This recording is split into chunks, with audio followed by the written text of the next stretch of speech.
Good morning from Tawang.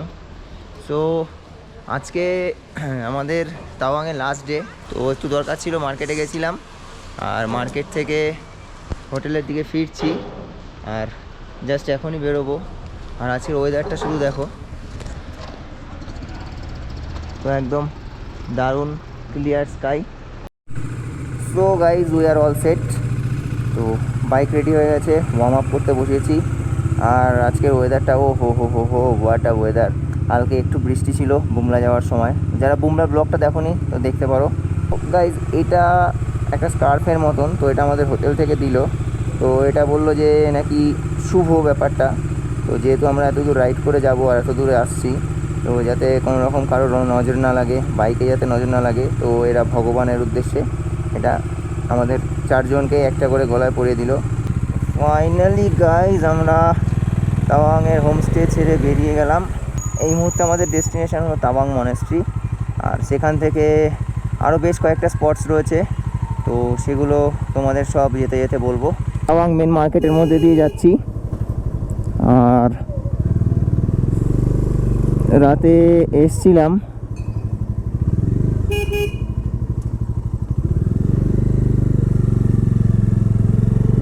So রাস্তাটা আমাদের একটু কনফিউজিং লাগছে, আমার একটু কনফিউজিং লাগছে, বিকজ আমি চলো দেখি কোথায় নিয়ে যায়। ওপর দিকে উঠতে বলছে, ওপর দিকেই উঠবো। अरे बाप रे बाप, तो गहरा।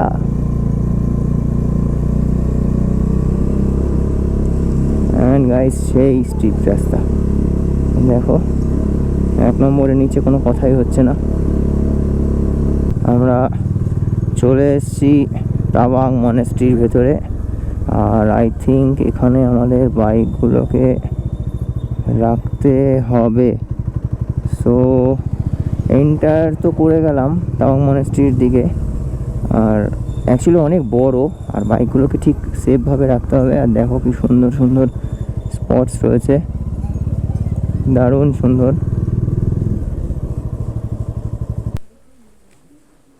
তো দেখো মনেস্ট্রির ভেতরে ঢুকিয়ে গেছি, আর দারুণ। আর বাই দ্য ওয়ে এটা হলো এশিয়ার সেকেন্ড লার্জেস্ট মনেস্ট্রি। তো ফুল ভিউটা নেওয়ার চেষ্টা করব।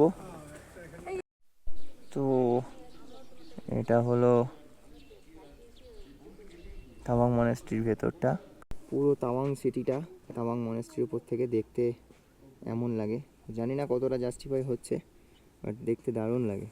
তাওয়াং মনেস্ট্রি দেখে বেরোচ্ছি, অ্যান্ড রাস্তাটা দেখো, কোথায় উঠেছিলাম আর কোথায় নামলাম।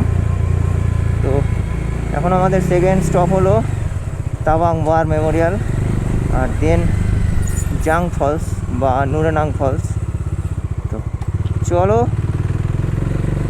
সামনের দিকে যাই, আরও দেখাবো। আমরা এবার ডাউন দ্য হিল চালু করে দিয়েছি নামা। তো আমাদের এখনের গন্তব্য দিরাং, আর মাঝখানে আমরা একটু জাং ফলসটা এনজয় করব। আর আজকে দিরাংয়ে স্টে হবে।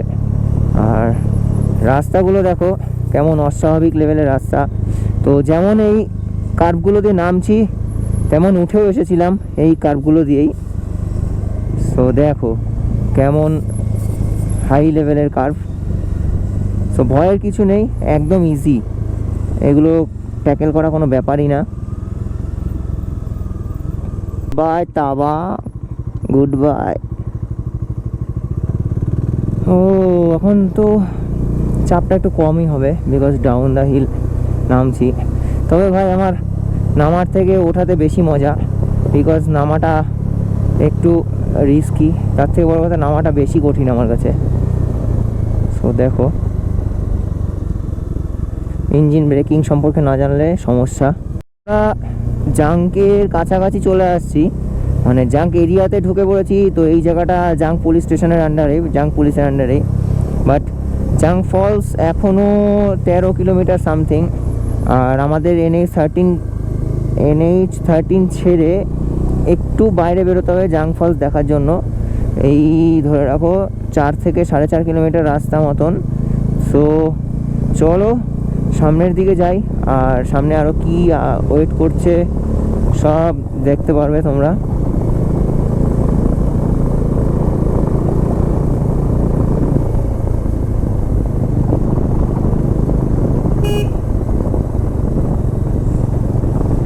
পর পর পর পর আর্মিদের ভ্যানগুলো দেখো আসছে, সব ওদের মালপত্র, খাবার দাবার, এভরিথিং এইভাবেই যায় রোজ।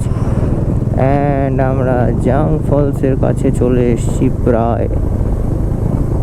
তেজপুর জাং 9 কিলোমিটার, সেলা 52 কিলোমিটার, বমডিলা 155, দিরাং 113। সো আমরা দিরাংই আজকের গন্তব্যটা রাখবো। অ্যান্ড পাহাড়ে আসলাম, আর যদি এরকম একটা সুন্দর ব্রিজের মধ্যে দিয়ে নাই গেলাম তো ভাই কেমন হলো। তো এই দেখো, এই জলটাই জাং ওয়াটারফলসের দিকে নিয়ে যাবে। সো আমরা যাবো জাং ওয়াটারফলসে।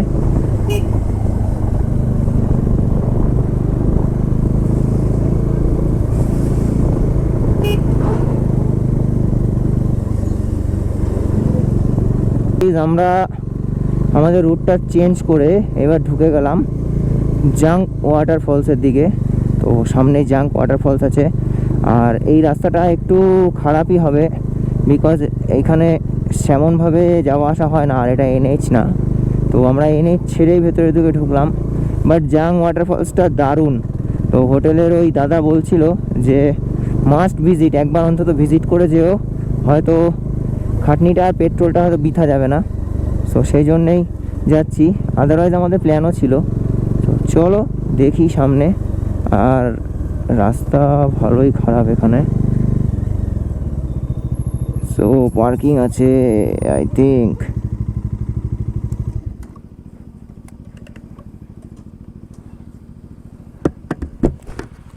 কিতনা 40 টাকা করে। তো এনটিপি দিয়ে আমরা যাওয়া চালু করলাম।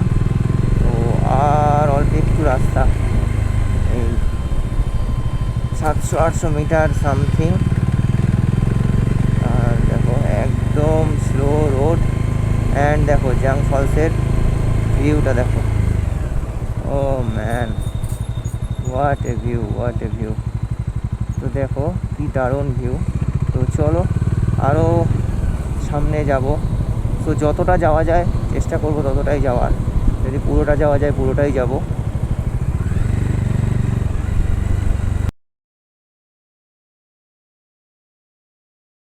এটা হলো জাং ফলস বা নুরেনাং ফলস 2024 অরুণাচল ট্রিপ।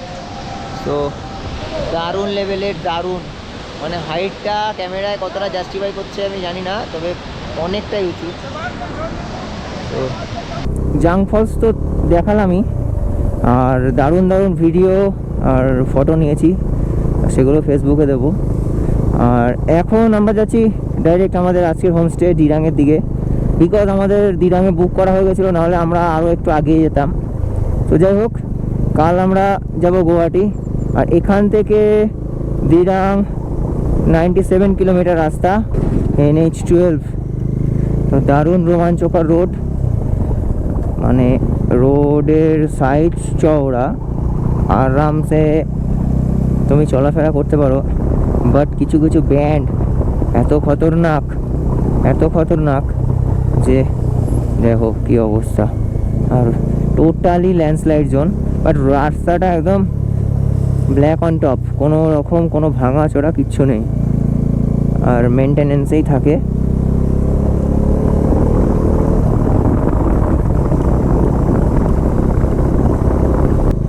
ঝট করে ঠান্ডাটা বেড়ে গেল বিকজ আমরা সেলা পাসের কাছাকাছি চলে আসছি। তো সেলা পাস হয়েই আমাদের যেতে হবে। আর কালকে পরশু দিন আমরা আসার সময় যা দেখেছিলাম, না সরি পরশু দিনের আগের দিন আমরা তাওয়াং যাওয়ার সময় সেলা পাস ভিজিট করে গেছিলাম। সো তখন যা দেখেছিলাম আর এখনের সাথে আকাশ পাতাল তফাৎ।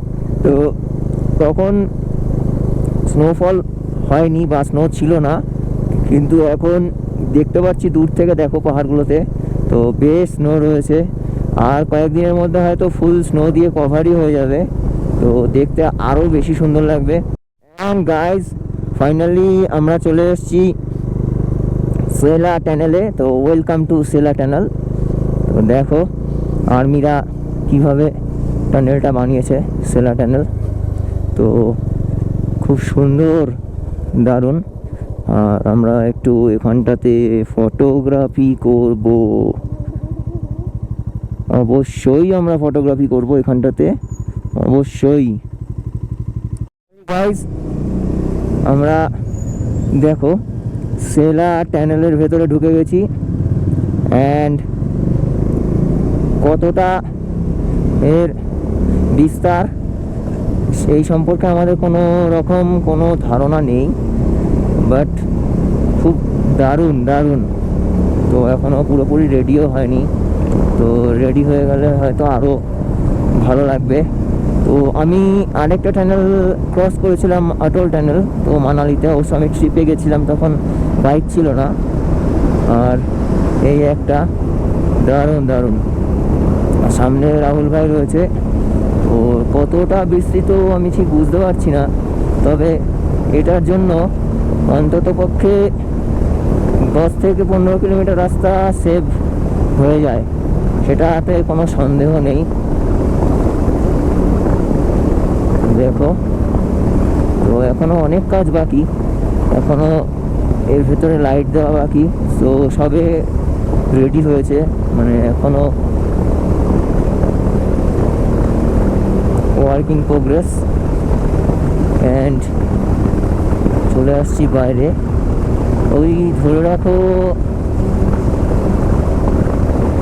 1.5 কিলোমিটার সামথিং বিস্তৃত।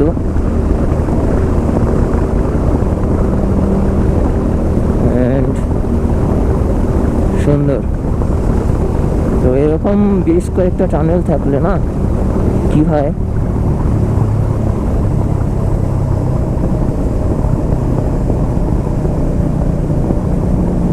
রাস্তার ডিস্টেন্সটা অনেক কমে যায়।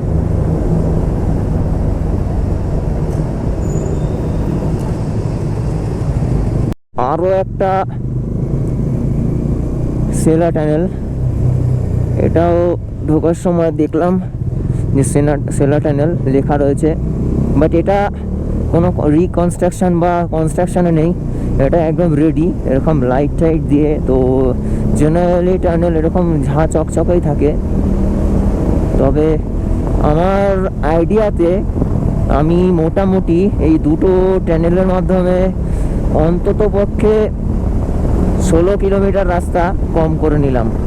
বিকজ এই টানেলটা আমি যাওয়ার দিন দেখেছিলাম,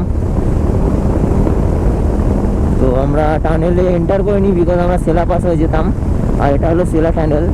তো 16 কিলোমিটার রাস্তা আমাদের কম হয়ে গেল এইটার জন্য, এই পাসটার জন্য।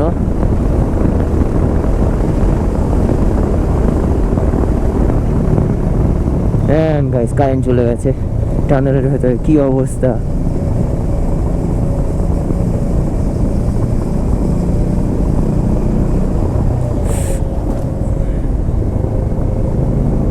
আর একটা বাম্পার উড়িয়ে দিয়েছি।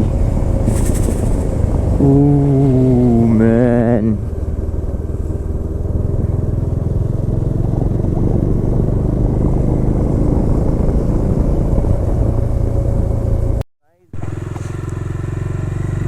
সন্ধ্যা হয়ে গেছে আর এখনও 37 কিলোমিটার রাস্তা।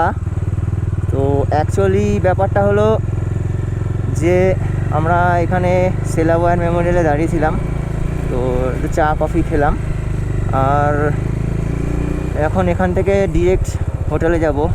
তো আজকে একটু ইচ্ছা করে ল্যাদ খেয়ে যাচ্ছি, বিকজ আজকে আমাদের আর কোনো প্ল্যানও নেই, আর কালকে ফার্স্ট মর্নিং আমাদের বেরোতে হবে। সো গিয়ে ডিনার তৈরি করে শুয়ে পড়বো আর কালকের জন্য বেরোবো। তো যার জন্য আজকে অত তাড়া নেই, সো লেট করে ঢুকলেও হবে। আর সবথেকে বড় কথা হলো আমরা রয়েছি রামা ক্যাম্পে, যার জন্য আমাদের অত বেশি ইন্টারেস্ট নেই, বিকজ রামা ক্যাম্পে একদম কিছু নেই, টোটালি ফাঁকা। তো দিরাঙের ঠিক 6 কিলোমিটার আগে। সো বাই দ্য ওয়ে, চলো রাইডে ফেরা যাক। আর মোটামুটি 6:30 বাজে, আর জাস্ট হোমস্টেতে এসে পৌঁছালাম। তো দেখো অন্ধকার সেমন কিছু দেখানোর নেই, বাইক দুটো এখানে দাঁড় করিয়েছি। আর এটা হলো হোমস্টে, আর ঘরের ভেতরটা তোমাদের দেখাবো। এটা হলো আমাদের হোমস্টের ভেতরটা, তো বেশ স্পেসিয়াসই আছে। আর বাথরুমটা সব থেকে বড় ব্যাপার হলো ঘরের থেকেও বড়, তো বাথরুমটা দেখাচ্ছি একটু পরে।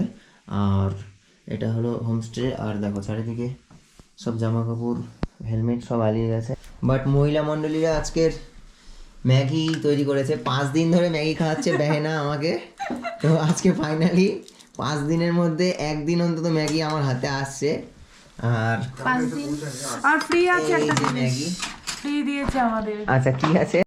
তো গাইজ, তো এটা হলো হোমস্টে কিচেন। আর দিদি রান্না, দিদি সে হায়, দিদি রান্না করছে আর দাদাও রান্না করছে। दादा से हाय। तो आप खुद के हाथ से रान्ना करते हो ना? आपका खुद का घर है ना? यहाँ पर ही रहते हो? यहीं पर रहते हैं। So best decorated, well decorated and sofa set রয়েছে, সব কিছু রয়েছে, সুপার, একদম সুন্দর সাজানো। তো বেশ সুন্দর আর পুরোটা কাঠের। এখানে ওপরেও একটা ফ্লোর রয়েছে, তো এটা ওনাদের নিজস্ব, ওরা থাকে এখানে। অ্যান্ড এটা হলো রাতের ডিনার, পাঁপড় আছে, ভাত আছে, ডাল আছে, ভাজা আছে, স্যালাড আছে, আর আলু ভাজা আছে। তো দারুণ, একদম গরম গরম ধোয়া ওড়ানো। এই যে দুজনেরটা এসছে আর বাকি দুজনেরটা বাকি। তোমরা দুজনও আছো, বাকি দুজনেরটা বাকি। আজকের মতন এখানেই এই ব্লগটা এন্ড করলাম। সো কালকে ভোরবেলা 4টের সময় আমরা এখান থেকে বেরোবো, দেন গুয়াহাটি বা উদলগিরি। তো কালকের প্ল্যানটা সেটা কালকে সকালেই বলবো। তো ততক্ষণের জন্য বাই, আবার দেখা হচ্ছে নেক্সট ব্লগে।